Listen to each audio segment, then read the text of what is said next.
Bien, jóvenes, buenas tardes. Vamos a iniciar con nuestra clase de hoy, esperando que todos ustedes se encuentren muy bien, que hayan tenido un buen fin de semana.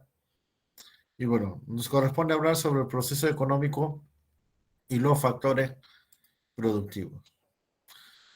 Bueno, cuando nos referimos al proceso económico, estamos hablando del conjunto de actividades que realizan los seres humanos o que realizamos los seres humanos para poder obtener aquellos recursos con los cuales podemos satisfacer las necesidades, ¿no? Básicamente para obtener aquellos bienes y servicios necesarios.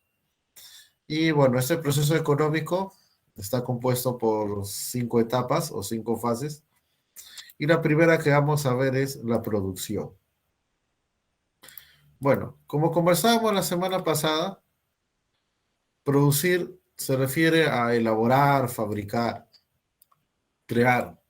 Y para ello, decíamos, se combinan factores de producción. Bueno, este proceso productivo, decíamos, tiene una entrada, una salida, pero también puede ser visto como un proceso de ir agregando valor, ir adicionando valor. Porque, por ejemplo, tenemos la materia bruta que se transforma en materia prima, la materia prima en insumo y el insumo en bien final.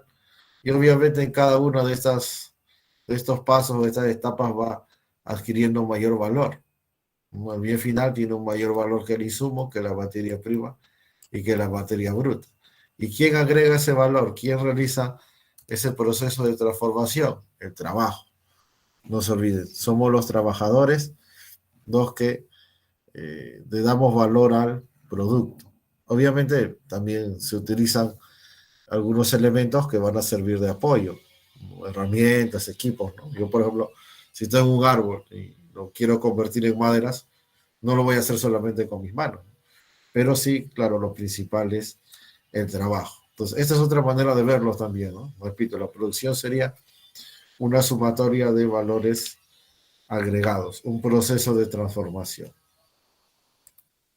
Y bueno, si hablamos a nivel del país, ya veríamos los sectores económicos, los sectores de la producción. Y bueno, tenemos el sector primario, secundario y terciario. El primario es básicamente actividades extractivas, o sea, se extraen los recursos naturales y casi en su estado original o con mínimas transformaciones, bueno, generalmente en nuestro caso se envían al extranjero, se exportan.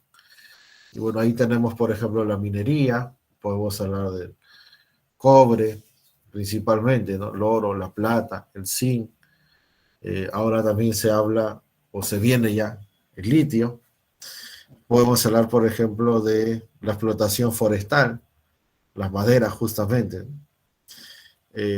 Ahí, bueno, tenemos también el gas natural, los combustibles, la pesca, entre otros, la agricultura.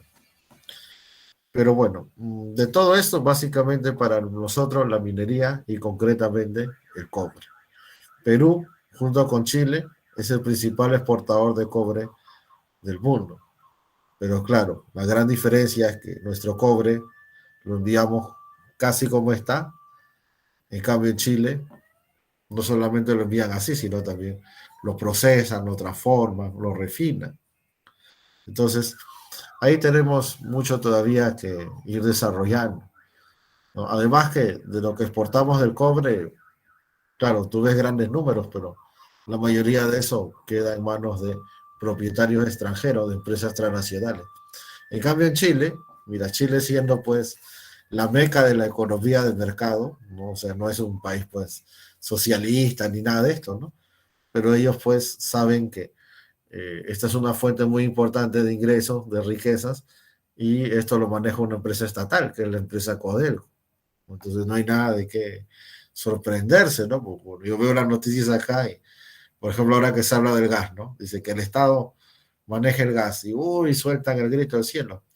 Pero en Chile les va muy bien con el cobre. Ahora, no solamente porque lo maneja una empresa pública, sino porque en Chile, esta empresa Codelco tiene un área que se dedica a la investigación, el desarrollo, la mejora del cobre. Tan es así que, para que te hagas una idea, ¿no?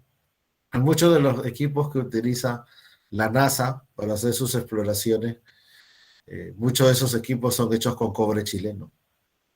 Entonces, ya cuando el producto no se envía en su estado original, sino cuando ya tiene un proceso de mejora, de transformación, ahí ya no hablaríamos del mercado primario o sector primario, sino hablaríamos del sector secundario.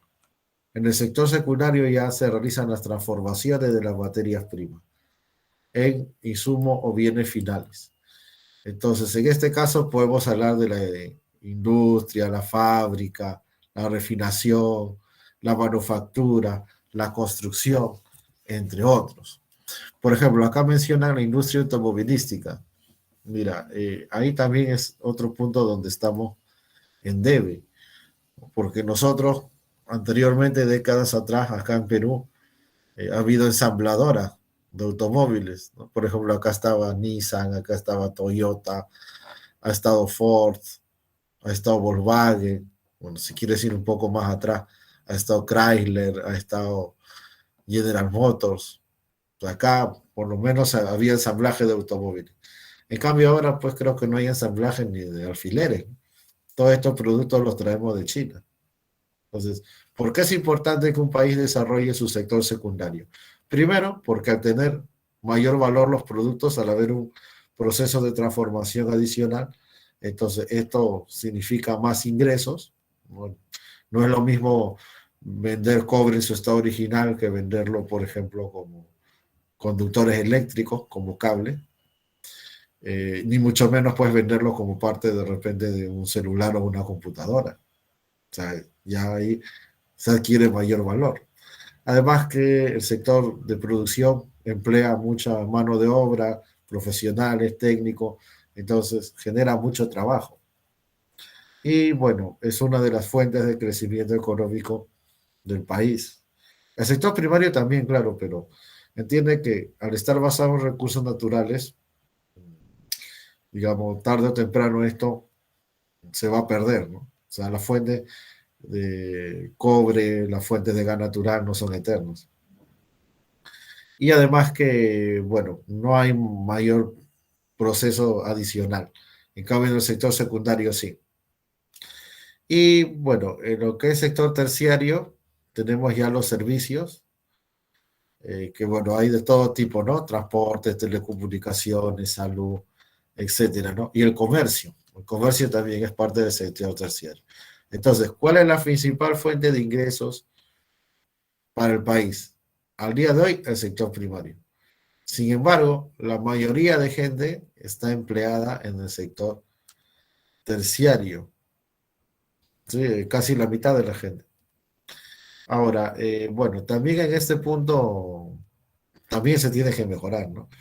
Porque, claro, una cosa es que yo te diga que Singapur o la India son economías de servicios, y otra cosa es que yo te diga que el Perú es una economía de servicios. Cuando hablamos de estos países, la India o Corea del Sur, Singapur, ellos, por ejemplo, han desarrollado mucho lo que son los servicios de tecnología. Muchas de las aplicaciones, los programas que tú tienes en la computadora o el celular son de allá.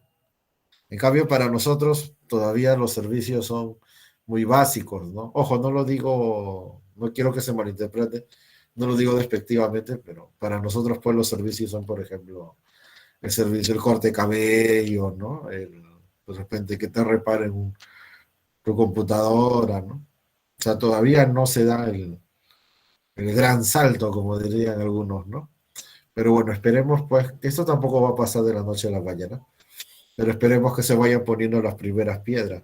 Y en esto ustedes como futuros ingenieros, futuros científicos o profesionales en general que van a hacer, van a jugar un papel muy importante. Todos nosotros, pero sobre todo en la ingeniería y en la ciencia, porque son estas ramas las que contribuyen directamente, por ejemplo, a la producción. Entonces, esas cositas vamos mejorando. Sí, pero bueno, yo te comento esto para que recuerdes qué cosa va en primario, secundario y terciario. Repito, primario, extractiva. Secundario, transformación, producción, bienes. Terciario, servicios.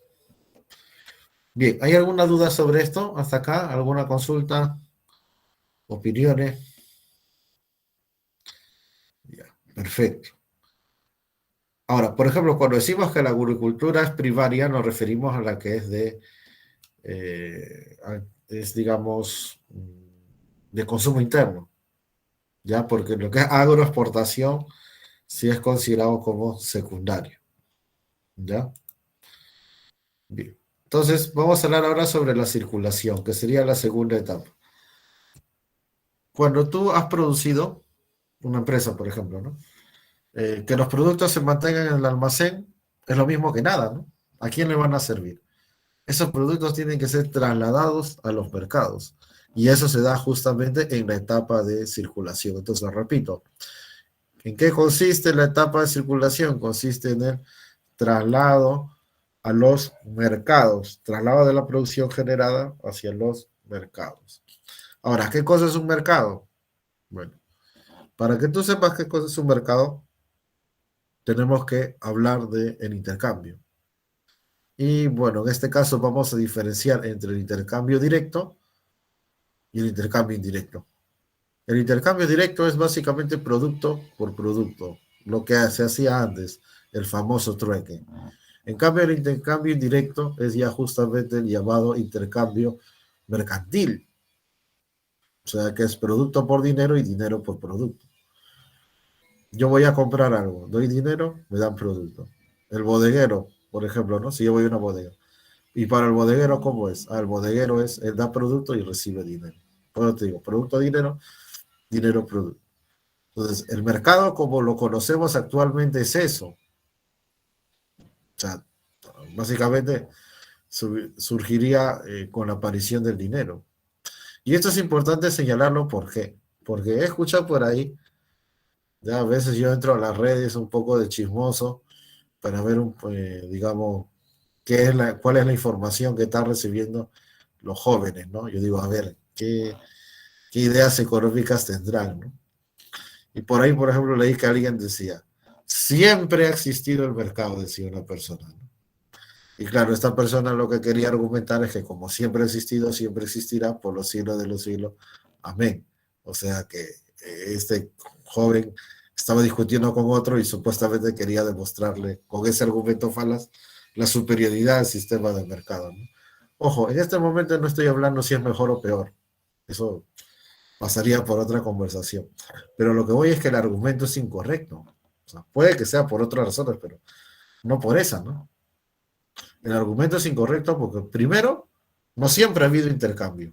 Diríamos que casi siempre, pero no siempre. Y en la época que ha habido intercambio, bueno, en primer lugar ha sido un intercambio no mercantil.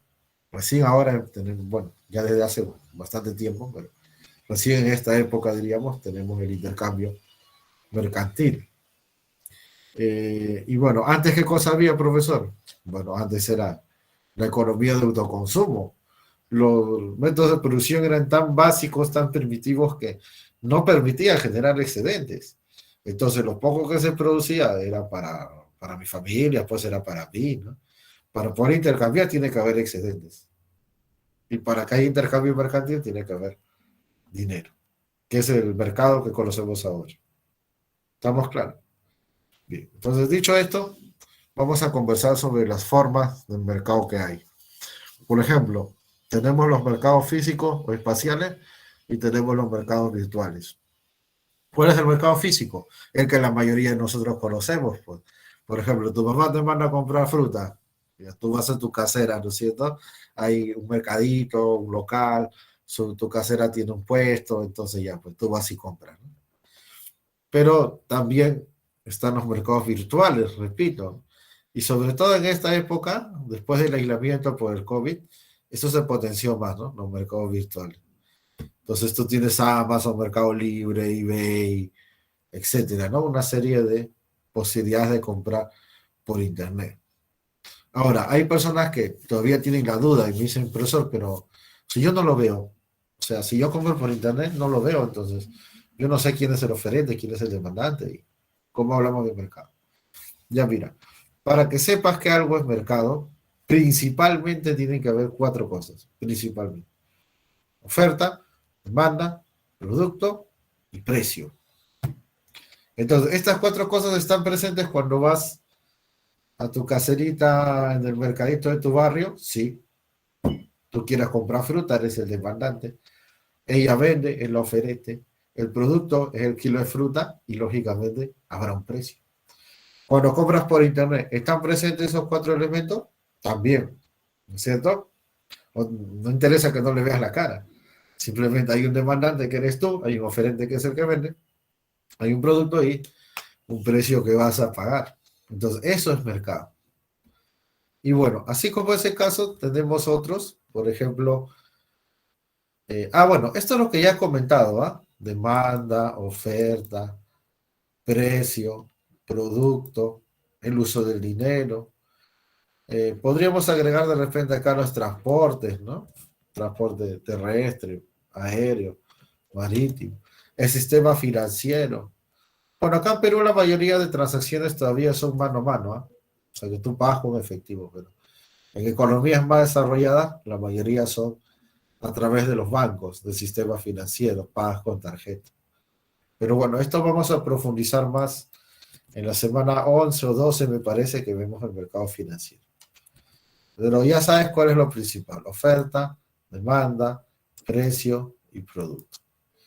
Y bueno, les decía que aparte de los mercados virtuales o espaciales, hay otros tipos. Por ejemplo, según el volumen transado. Según el volumen transado tenemos mercado mayorista y mercado minorista. Mayorista, grandes volúmenes. Minorista, pocas cantidades. Pregunta: ¿cuál es la ventaja de ir a un mercado mayorista? Díganme ustedes. Usted que... Precios más bajos. Claro, muy bien. Precio más bajo. Ya, y entonces, ¿por qué no vamos todos al mercado mayorista? Porque nadie va a querer pagar precio más alto, ¿no? ¿Qué ventaja tiene el mercado minorista? ¿Alguna idea? ¿Qué ventaja tiene el mercado minorista? La cercanía podría ser, pero de repente yo vivo en Santa Anita y me queda cerca el mercado mayorista, ¿no? Claro, va un poco más por lo que dice su compañero Ringo, ¿no? Está la cuestión de las cantidades, la variedad. O sea, para que en un mercado mayorista me vendan barato, es porque yo compraba pues 10 sacos de papa y 20 sacos de arroz y de repente 15 sacos de cebolla. Pero yo no quiero todo eso. De repente yo solamente quiero hoy día preparar un lomo saltado para mi familia. Entonces necesito pues, 2 kilos de esto, 3 kilos del otro, etcétera, ¿no? Entonces el mercado minorista me permite eso, menos cantidad y mayor variedad. Bien, luego tenemos según el acceso al mercado, abierto y cerrado. Abierto es el que no tiene restricciones, cerrado es el que lógicamente sí las tiene. Un ejemplo de mercado abierto, ¿cuál sería? A ver, el mercado de útiles escolares. Si yo quiero vender, o sea, quiero ser oferente, no tengo mayor restricción. Claro, hay que cumplir con lo que dicen las normas, ¿no? Por ejemplo, hay que tener licencia de la municipalidad, etcétera, ¿no? Pero básicamente nadie me restringe, nadie me prohíbe.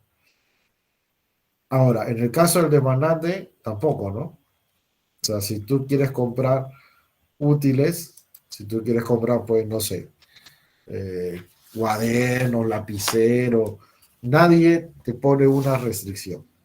¿Estamos claros? En cambio, en el mercado de insumos químicos, ahí sí.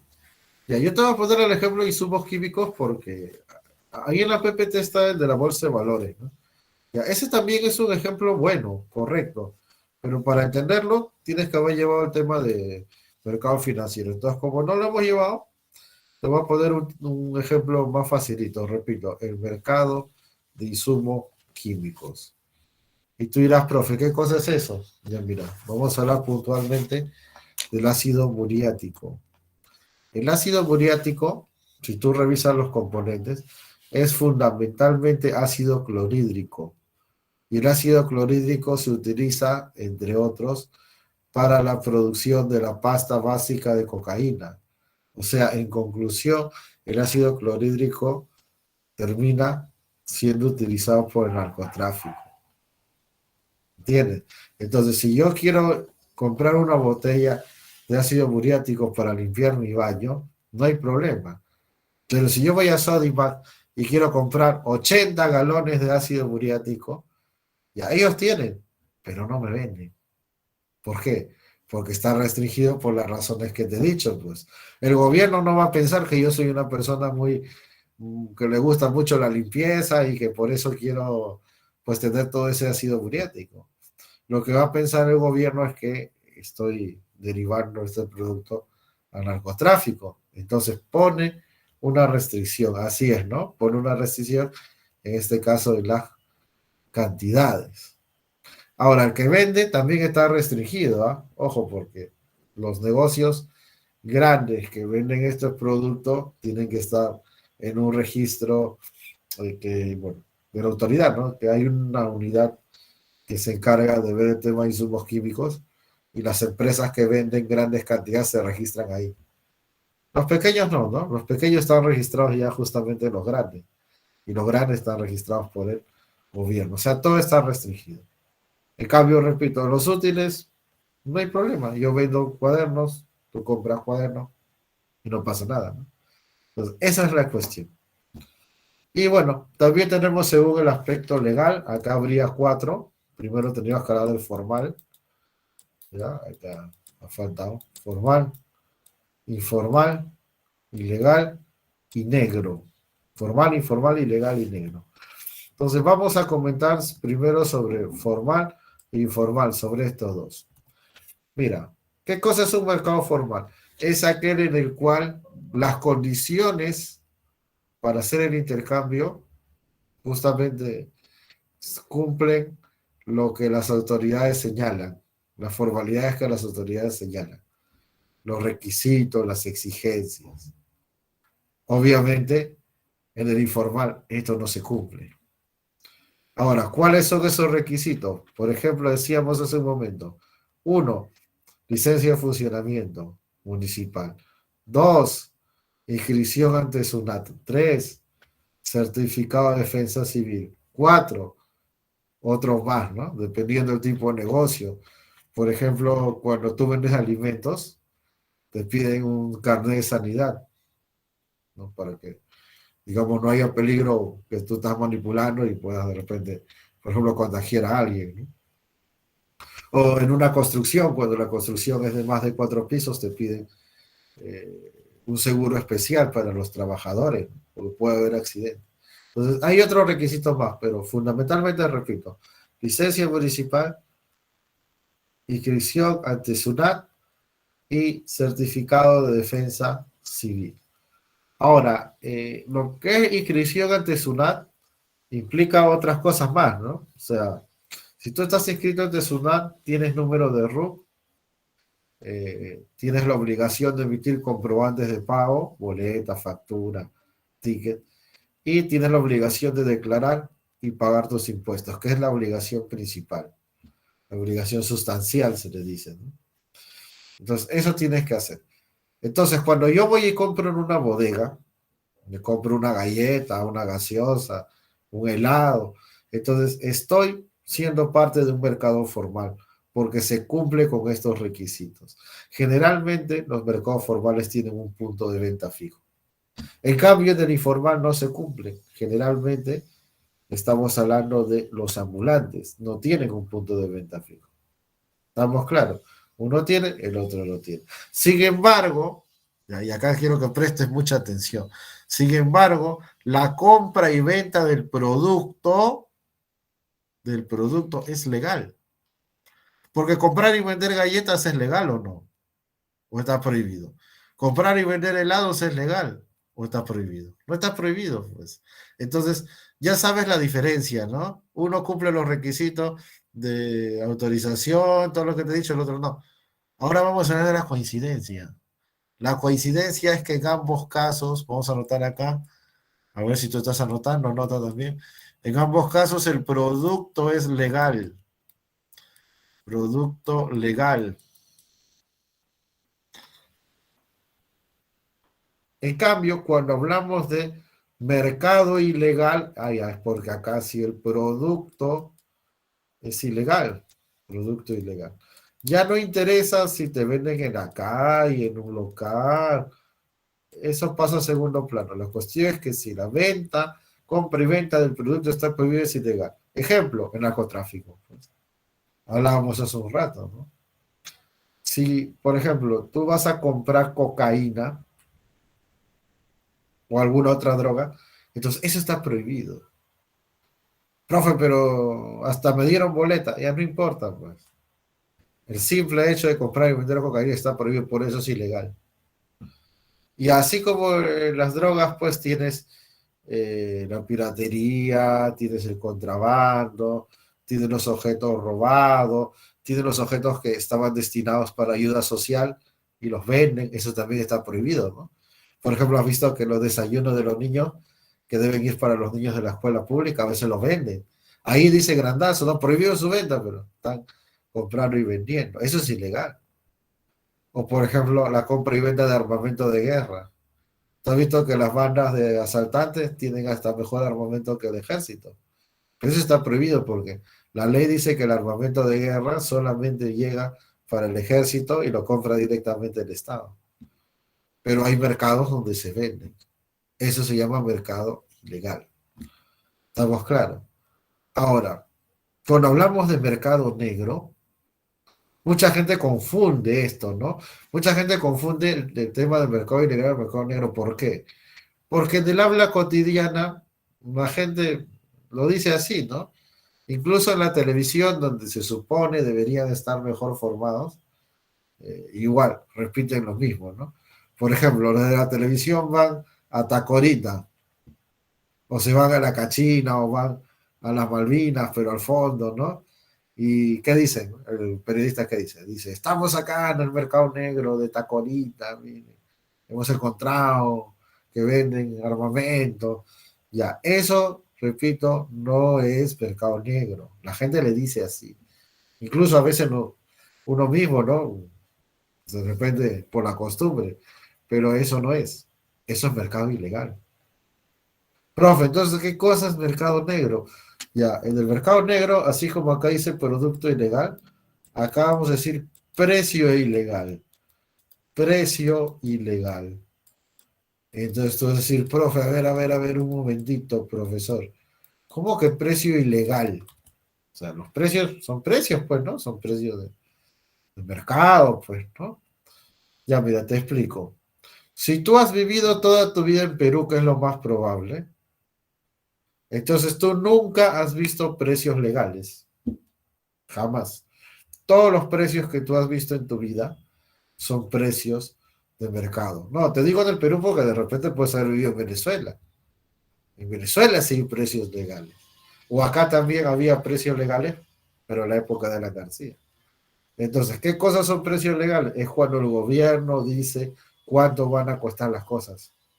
O sea, ya no es un tema de mercado, ¿no? Claro, yo sé que el mercado no funciona perfectamente. Yo sé que hay monopolios, oligopolios, ya. Todo eso vamos a ver después. Pero lo concreto es que acá el gobierno no pone el precio de los productos, pero antes sí. Y hay países que, como te digo, como Venezuela, por ejemplo, en los cuales hasta ahora pasa eso, sobre todo en los productos de primera necesidad. Entonces el gobierno pone los precios. Ahora tú dirás, profesor, ¿y cuál es la finalidad? Bueno, en principio, la finalidad no es algo malo, ¿no? Porque el gobierno piensa que los precios son muy altos, entonces pone precios más bajos, ¿no? Por ejemplo, imagínate que fuera acá. Ya, acá no puede pasar porque lo prohíbe la Constitución, ojo, ¿ah? La del 93. Pero supongamos, dejemos eso de lado por un momento, ¿no? Supongamos que Castillo un día ha sido poseído por el alma de Hugo Chávez y se sabe que vamos a hacer precios legales. Entonces, ¿qué harían? No van a poner las cosas más caras, ¿no? Tienen que ponerlas más baratas. Si el aceite está a 10, 12 soles, ahí entonces vamos a ponerlo a 3 soles. ¿Entiendes? Entonces, al principio la intención es hacer de que la canasta de consumo no sea muy cara, hacer que los productos sean accesibles a todos, sobre todo a quienes menos tienen. O sea, hasta ahí estamos bien. Pero como dice un viejo dicho, el infierno está empedrado de buenas intenciones. O sea, a veces uno quiere hacer el bien, pero terminas malográndolo, ¿no? ¿Por qué?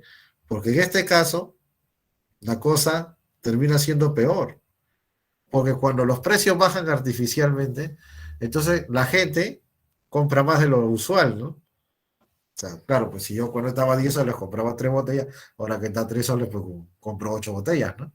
Entonces, la gente compra más de lo usual. Y las empresas ofrecen menos, porque de repente no les conviene, pues. ¿No es cierto? A mí me conviene vender a 10, pero no me conviene vender a 3. Entonces, ese hecho de que se demande más y se ofrezca menos, conlleva que se genere una escasez. Entonces, ahí empiezan los problemas, porque cuando faltan productos, empiezan los reclamos. A ver, por el que me tiene más fácil, ¿ya? Más fácil todavía.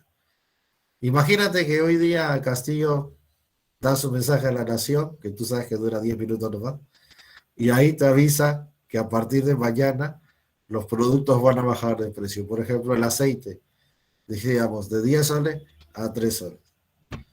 Entonces tu papá te va a decir, ¿sabes qué, hijito? Mira, mañana te vas a hacer la cola a comprar aceite. Tenemos que aprovechar que está más barato, ¿no? De repente a este hombre le da golpe de estado a la ultraderecha y se acabó, ¿no? Entonces mejor anda mañana. Y tú dices, ah, ya papá, yo temprano voy, ¿no? Para ti temprano es 9 de la mañana, ¿no es cierto? Y esto es. Entonces a las 9, 9:30 estás llegando al supermercado. ¿Y tú qué vas a encontrar? Vas a encontrar una tremenda cola. ¿Por qué? Porque la gente va a estar ahí desde las 5 de la mañana, 4 de la mañana. Entonces, a la hora que abre el supermercado, los que estaban adelante, ¿qué van a hacer? Van a comprar más de lo normal, más de lo que hubiesen comprado usualmente, ¿no? Y cuando tú llegues, ¿qué va a pasar? No va a haber ni una botella de aceite. Esa es la clásica imagen del supermercado venezolano vacío, y es eso, pues. Los primeros compran de más, los últimos ya no consiguen porque encima las empresas ofrecen menos. Entonces, regresas a tu casa, ya tu mamá te dice, ¿qué pasó, hijito? Le cuentas ya. Entonces, al siguiente día vas, pero ya no vas a las 9, sino vas a las 7. Pero igual yendo a las 7 no vas a conseguir. Y así van a pasar 2 días, 3 días. Al cuarto día ya no hay productos de primera necesidad. Entonces, ¿qué tenemos que hacer? Buscar a alguien que nos venda, pues, ¿no? Entonces tu mamá, tu papá buscarán a tu vecino que estaba adelante y que compró un montón de botellas de aceite. Pregunta, ¿este vecino que te va a vender el aceite va a cobrarle los 3 soles que dice el gobierno o más? A ver, ¿qué dicen ustedes? Pues, pónganlo en el chat. El precio de mercado, a ver, si no te acuerdas, era 10, ¿no es cierto? Ya. Pero gobierno dijo 3. Ya. Pregunta, ¿este vecino te va a vender a 3 soles o más? Claro, te va a vender a más, ¿no? ¿Cuánto más? Depende, pues, ¿no? Depende de qué tan escaso sea el producto, depende de cuánto puedas pagar tú, depende de qué tan abusivo sea tu vecino, ¿no? Ya, entonces vamos a suponer que tu vecino dice 15 soles. 15 soles. Entonces, mira, tú pagabas 10 soles. Ya, de repente a nadie le gusta pagar más, pero ya, pues pagabas 10 soles. El gobierno, supuestamente para ayudarte, lo bajó a 3, pero a la hora terminas pagando 15. Entonces, como te digo, ¿no? Te querían ayudar, pero al final te perjudican. Encima, digamos, quiéralo o no, estoy incumpliendo la ley, porque la ley decía 3 soles. Entonces, mi vecino y yo estamos incumpliendo la ley. Estamos generando un mercado con un precio que no es legal. Ya, ese mercado con un precio que no es legal se llama mercado negro. Por eso 15 soles sería el precio del mercado negro. Mercado negro. Sí. Claro, ahí en la PPT dice clandestino, no porque, o sea, porque obviamente no lo vas a hacer delante de las autoridades, ¿no? Porque eso está sancionado. Pero en realidad, si tú ves en Venezuela, todo el mundo sabe dónde están los mercados negros. Solo que el gobierno no lo puede contener porque justamente como hay escasez, la única escapatoria es esa, ¿no? Entonces la gente va y compra los productos más caros. Entonces, en resumen, ¿qué cosa es un mercado negro? Es un mercado donde no se cumple el precio legal. Por eso le puse precio entre comillas ilegal. Entonces, ¿dónde hay mercado negro? En los países que tienen estas restricciones de precio o también puede ser de cantidades, pero generalmente son de precio. Entonces, en estricto en el Perú no hay mercados negros. ¿Se entendió? ¿Alguna consulta? ¿Alguna duda? A ver, el mercado de órganos, por ejemplo, la gente que vende su riñón, ¿eso qué sería? ¿Formal, informal, ilegal o negro? A ver, para ver si de verdad se entendió. Ilegal, ¿no es cierto? Claro, no es mercado negro, es mercado ilegal. ¿Por qué? Porque la ley prohíbe que haya mercado de órganos. Entonces, ¿cómo consigue una persona un órgano? Por donación, por donación. O sea, date cuenta que entonces no toda interacción es un mercado tampoco, ¿no? Porque algunos, como ya te dije, quieren ver mercado en todo, ¿no? Entonces, si yo le dono a alguien, ahí no hay un mercado, ¿ah? Si yo le dono a alguien, no hay un mercado. Ahora, habría un mercado, pero ilegal, si yo le vendo a alguien mis órganos. O peor aún, si vendo órganos de otro, ¿no? Que eso pasa, ¿no? Esas famosas peperas trabajan en eso, ¿no? Ahí tienen que tener mucho cuidado, sobre todo los caballeros. A veces, de un momento al otro te sonríen y tú crees que eres muy simpático. Total, apareces sin tus órganos vitales y en una bañera. Entonces, mucho cuidado, ¿no? Entonces, hay gente que hace esas malas cosas, ¿no? Y algunos que caen en eso. Y todo eso está prohibido. Bien, ¿alguna otra consulta respecto a otro? Ah, la venta de perros. Mira, ahí sí tendría que averiguar bien, porque no sé la verdad si existe alguna prohibición específica de la venta de perros, ¿eh? En todo caso, lo que yo tengo entendido es que va a depender de cómo hayan sido obtenidos, ¿no? O sea, si yo me robo el perro de alguien, obviamente, eso no, ¿no? Ahora, si yo crío perros para la venta, pues digo, eso sí no sabría decir, ¿no? Yo sé que la gente fomenta más la donación, pero creo que es por un tema más principista que por un tema legal, ¿no? A ver, ¿alguna otra pregunta? Creo que no. Ah, por acá preguntan, en el aeropuerto los precios son ilegales, dice. No, no, no. O sea, en el aeropuerto los precios te sacan un ojo de la cara, ¿no? Son bien caros, pero no son ilegales. Porque ya te dije que acá no hay precio legal. O sea, o es por ejemplo como lo de las camas UCI, ¿no? Justo iba a comentar ese caso, mira. El, en el Perú no se puede hacer precio legal. Entonces, pongan el precio que pongan. Si la gente quiere usarlo, lo usará y si no, no. Entonces, por las razones que te he explicado, no es conveniente hacer precio legal. O sea, a priori yo te diría que no es bueno hacer esto. Y eso te va a decir creo que cualquier economista. Sin embargo, el debate entre los economistas, ¿cuál es? Es que algunos, sobre todo los que tú vas a escuchar en la televisión, algunos dicen que de plano nunca, en ningún caso, jamás debería hacerse control de precios o precio legal. Precio legal es lo que explica. Pero algunos otros consideran que podría haber situaciones muy específicas, muy puntuales, con los dedos en la mano quizá, donde se debería hacer. Una de ellas es justamente como lo que pasó el año pasado en el sector salud. Mira, el sector de clínicas es un sector oligopólico. Entonces, ya de por sí los precios son altos, ¿no? Por ejemplo, una cama UCI en una situación normal cuesta 3.000 soles la noche. Hay peruanos que no ganan ni 1.000 soles al mes. ¿Te das cuenta?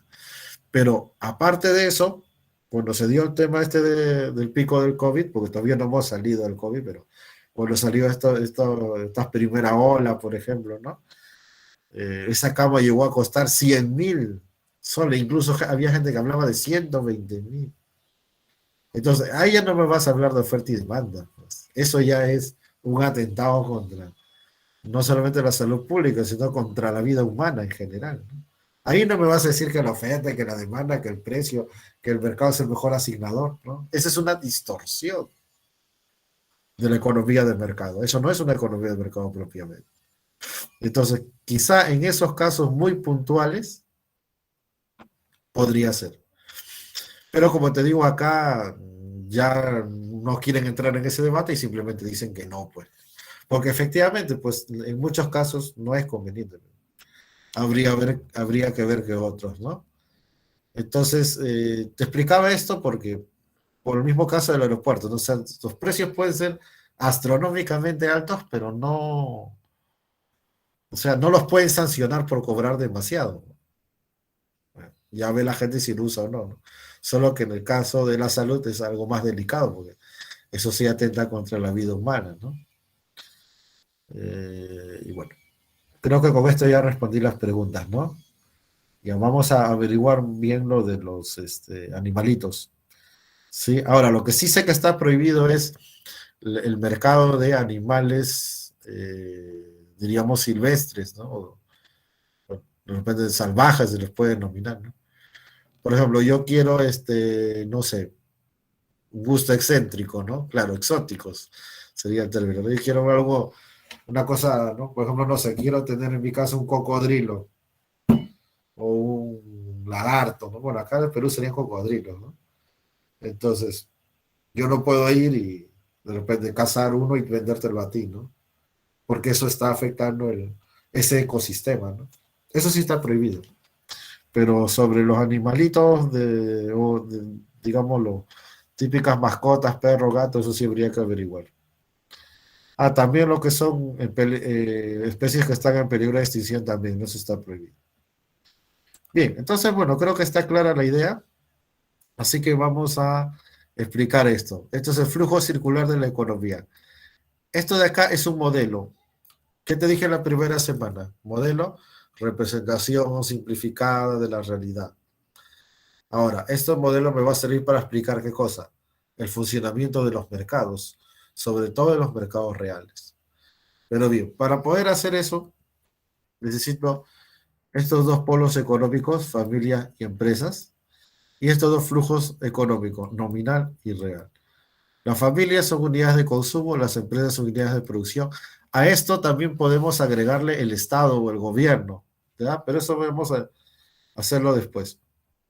Y en el caso de los flujos económicos, el nominal también se conoce como flujo monetario, o sea, es el flujo del dinero, y el real es el de las unidades, ¿no? Que serían unidades físicas, bienes y servicios, o si no, también hablamos de los factores de producción, lo que estudiamos la semana pasada. Entonces, esto de acá es el flujo circular de la economía. Todo modelo tiene supuestos, ¿te acuerdas?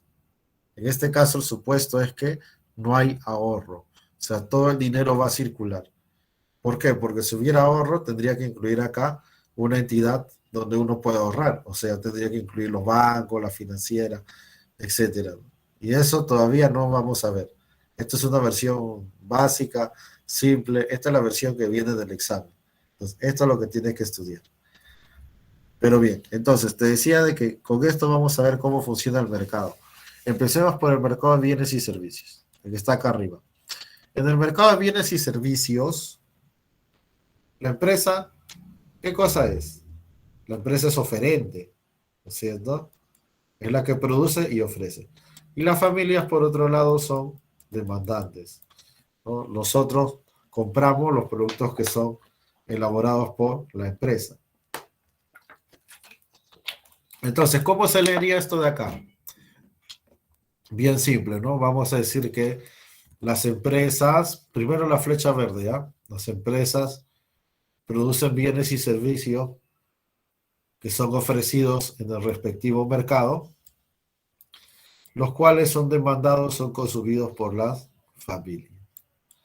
Repito, partimos de la empresa produce bienes y servicios que los traslada al respectivo mercado y que son demandados, son consumidos por la familia. Entonces, este flujo está saliendo de la empresa a la familia. Este es el flujo real, por si acaso. Y por otro lado, las familias cuando reciben los productos, ¿qué dan a cambio? Cuando tu casera te entrega la fruta, ¿tú qué das a cambio? ¿Las gracias? ¿Un besito? ¿Qué le das a cambio? Le das a cambio dinero. Entonces, por un lado llega el producto y por otro lado sale el dinero. Este sería el flujo monetario, flujo nominal, que va de la familia a las empresas. Y claro, para las familias son gastos, pero para las empresas son ingresos, ¿no? Pero en ambos casos es movimiento de dinero. Entonces, repito, por un lado el producto y por el otro lado el dinero. Si yo voy a comprar aceite, ya con una mano estoy recibiendo el producto y con otra estoy pagando. Llega uno, sale el otro, ¿no? Bueno, para el producto que sea, ¿no? Si es la ropa, por ejemplo, dice su compañero igual, ¿no? Tú te compras ropa, recibes producto, entregas dinero. ¿Sí? Ahora, si vemos el mercado de factores, la idea es similar, solamente que el rol que juega cada uno va a cambiar. Me explico. En el mercado de factores, ¿cuáles son los factores de producción? ¿Te acuerdas? Trabajo, naturaleza, capital. Lo que vimos la semana pasada. Entonces, de estos tres, para el ejemplo, vamos a tomar el trabajo, ¿ya? Que es lo más fácil de explicar. Entonces, cuando hablamos del factor trabajo, primero hay que definir quién es el oferente y quién es demandante. En este caso, las familias son oferentes y las empresas son demandantes. Profe, ¿cómo así? Ya mira, factor trabajo. ¿Quién va a ofrecer sus horas de trabajo, su capacidad de trabajo, su, de repente, experiencia de trabajo? ¿Quién lo ofrece? Nosotros, los trabajadores. ¿Y quién lo va a demandar? ¿Quién lo va a comprar? ¿Quién lo va a adquirir? La empresa. La empresa necesita factores para producir. Entonces, ella demanda y nosotros, la familia, ofrecemos. Entonces, esto tiene que quedar bien claro por qué. Porque en el habla cotidiana, o sea, la gente, ¿no? La gente en general, hay una confusión. En el habla cotidiana, cuando sale una propuesta de trabajo, no sale un anuncio y dice, se necesita ingeniero para obra, de repente, de Ayacucho. Ya. Entonces, la gente que dice, dice, mira, ahí hay una oferta de trabajo, te dicen, hay una oferta de trabajo. Ya, pero no. Eso sería la demanda de trabajo. Ellos están demandando, en este caso, ingeniero. Y tú eres la oferta. Tú ofreces tus conocimientos de ingeniería. ¿Se entiende? Entonces la familia es oferente y la empresa es demandante. Y listo, ¿no? Entonces las familias ofrecen factores en el respectivo mercado, por ejemplo, factor de trabajo, y esto es demandado por las empresas. Ahora, ¿qué cosa te da la empresa a cambio? Dinero, pues. Dinero. O sea, claro, si es factor de trabajo, hablaríamos de un salario, ¿no? Pero puede ser también factor naturaleza, que es una renta, o el interés del capital. Y bueno, esto para la empresa será un costo de producción, pero para las familias será un ingreso. Y ya está. Entonces hay flujos, hay contraflujos, el flujo nominal va en un sentido, el flujo real va en el otro sentido, uno es horario, el otro antihorario, ya, como quieras verlo, ¿no? Entonces las entradas van a coincidir con las salidas. ¿Hasta acá alguna pregunta, alguna duda? Está claro, ¿no es cierto? Profe, y si incluimos al gobierno, ya mira, vamos a incluir al gobierno o sector público, acá al medio. Entonces, si incluimos al gobierno, ya no serían dos agentes, sino tres agentes, ¿no?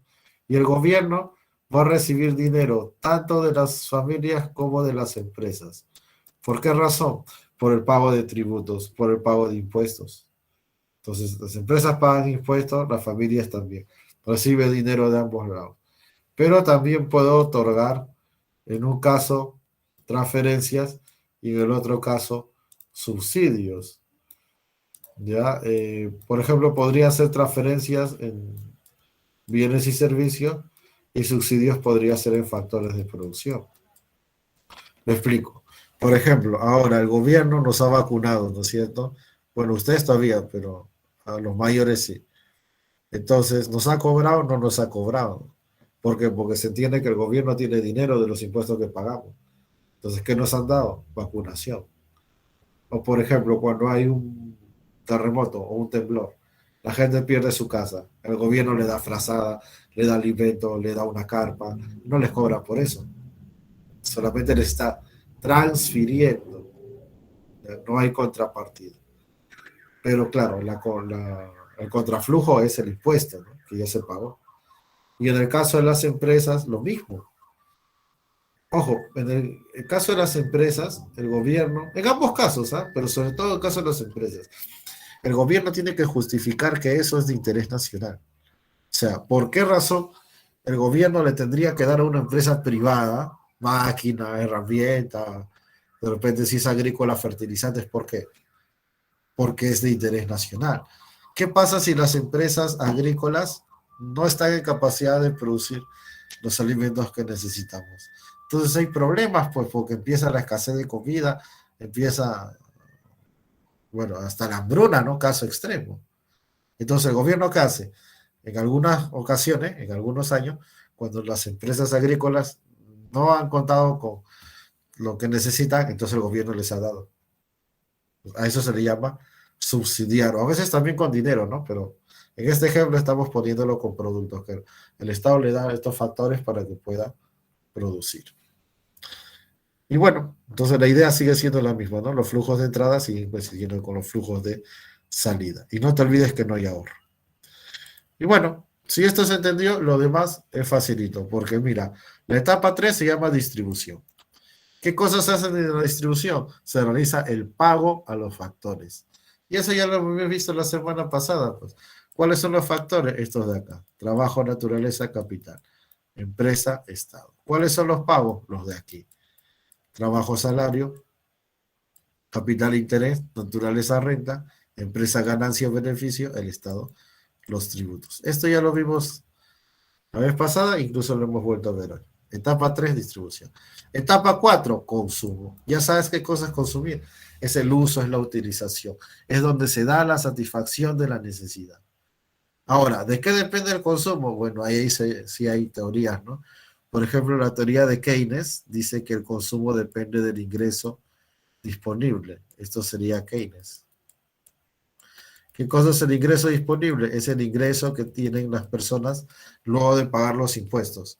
Por ejemplo, ponte que yo gane 5.000, pero pago 500 impuestos al mes. Allá, entonces los 4.500 es mi ingreso disponible. Va a depender de eso, ¿no? Según Keynes.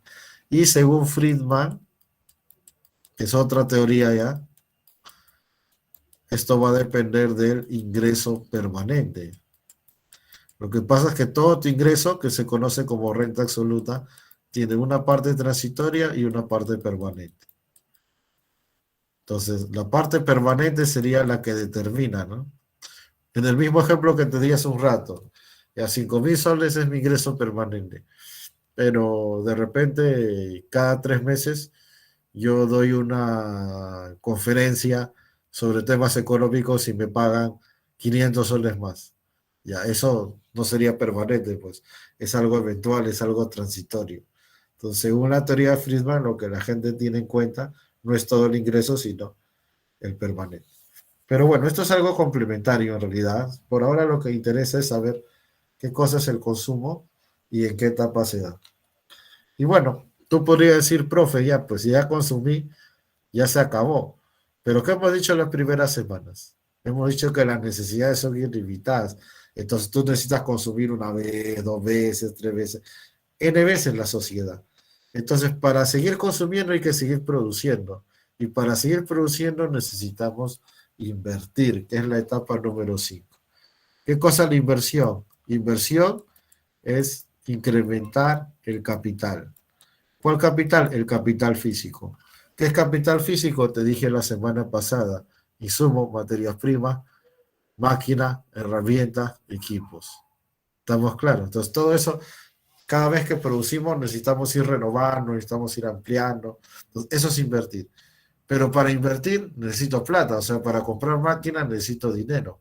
Por esa razón decimos que el ahorro, la letra S va a ser ahorro, debe coincidir con la inversión. Si yo necesito invertir 10.000 soles, es porque tengo que haber ahorrado 10.000 soles. Ahora, si yo no tengo 10.000 y tengo 5.000, ¿dónde consigo lo demás? Muy bien, como dice su compañero, en el banco. Ahora tú dirás, profe, pero ese ya no es ahorro. Sí, pues no es mi ahorro, pero es ahorro de terceros. El dinero que el banco me presta, ¿qué cosa es? Es dinero que otros están ahorrando. Por eso, esto de acá no es para una empresa, esto de acá es para toda la economía. O sea, todos los ahorros deben de coincidir con todas las inversiones. Y ya está.